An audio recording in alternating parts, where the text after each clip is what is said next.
রবিবার মানেই special breakfast, কারণ সারা সপ্তাহ জুড়ে বাপির অফিস আর আমার কলেজ থাকে, তাই ব্রেকফাস্ট করার সময়ই পাই না, একেবারে ভাত খেয়ে বেরিয়ে পড়ি। শুধু রবিবার আর অন্যান্য ছুটির দিনগুলোই পাই ভালোভাবে ব্রেকফাস্ট করার জন্য। এই রবিবার বানালাম রেড সস পাস্তা কুকারে। রসুন, পেঁয়াজ আর টমেটো কেটে নিলাম, ক্যাপসিকামও দিতে পারো এর সাথে।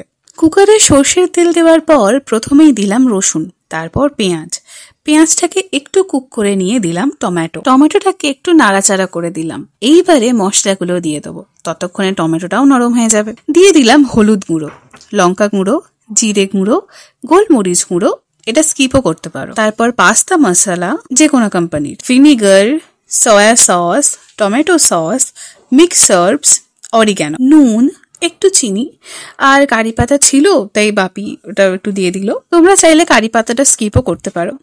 তারপর এই সব কিছু ভালোভাবে মিক্স করে কিছুক্ষণ নাড়াচাড়া করে জল দিয়ে দিলাম। জলটা পাস্তার পরিমাণ অনুযায়ী দেবে। এইবার 1 থেকে 2টো সিটি দিয়ে দিলেই গরম গরম পাস্তা রেডি।